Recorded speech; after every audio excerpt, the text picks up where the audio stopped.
I've participated in, refed, coached, and observed youth athletics for many years. And in this video, I want to share some of my insights and maybe some advice I'd give to especially parents of young athletes. Now, I'm a big fan of youth sports. I think there's so many benefits of it, aside from the exercise and physical activity. When you get involved in youth sports, you learn things like teamwork, sacrifice, goal setting, hard work, all those sort of things. And those are not only beneficial to your season as an athlete there, but those are lifelong lessons you take with you long after. I'm not a big fan of the growing trend we've seen of everyone getting trophies in sporting events. Now, when kids are young, obviously they're there just for fun. There's no problem. Have them all come out and have a good time for participating. But as they start to mature, I think it's important that maybe they all get a shirt for participating, but I think only the winners should get trophies. So that's kind of my old school attitude on things. But that being said, I still think some parents push their kids too hard. I think some are trying to live vicarious through their kids. It's like they're trying to prove something or get a second chance to accomplish something they weren't able to do when they were their age. I'm a big fan of multi-sport athletes. I think when kids are young, it can be helpful to give them exposure to a variety of different sports or activities. Sometimes parents make that decision too soon, and they'll say, yeah, my second grader, he's going to be a football star. But I think giving them a chance to play some other sports can be helpful in a lot of ways.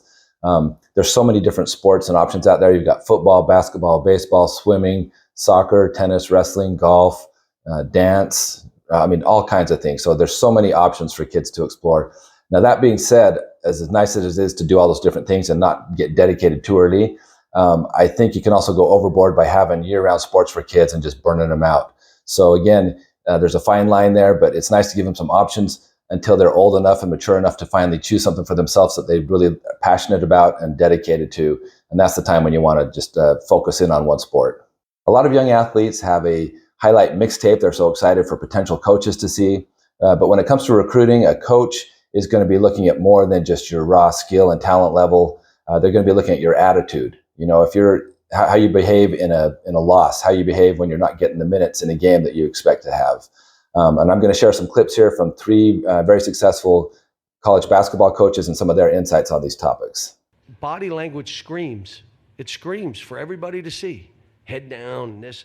And in most cases, it's an immaturity thing, but the second part of it is a little lack of toughness, mental toughness. We put a huge premium on body language. And if your body language is bad, you will never get in the game. Ever. Now, obviously, it's important to focus on the fundamentals and the basics of your particular sport, along with developing your skills and your conditioning. That's something we always focus on. But a lot of people forget how important it is to focus on mental and social maturity also as we grow in those areas.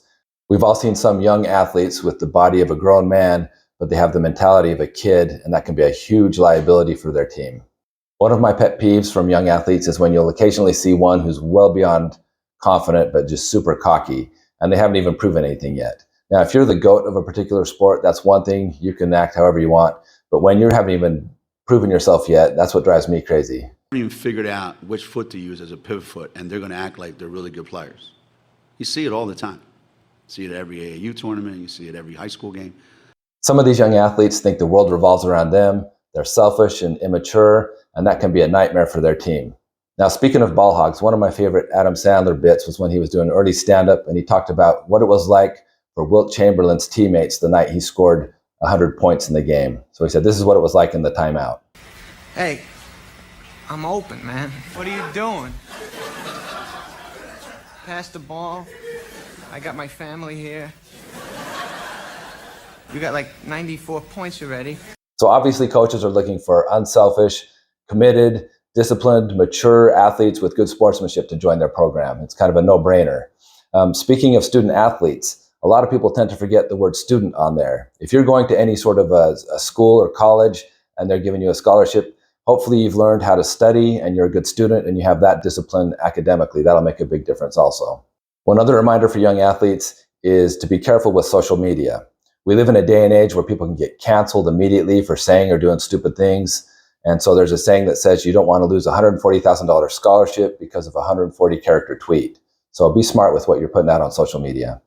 I have a few words for the parents of young athletes. Some of you have been naughty. Now, parents can be supportive and encouraging, or they can have a reputation of being an absolute nightmare for a player and the team. And recruiters and coaches are also aware of that. That's a foul! That's a foul! Atkins mare.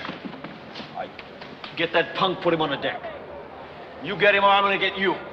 Get him or you don't come home, all right? I know it's easy to get upset when you're watching your child perform in a sport and it looks like someone officiating has done an injustice to them.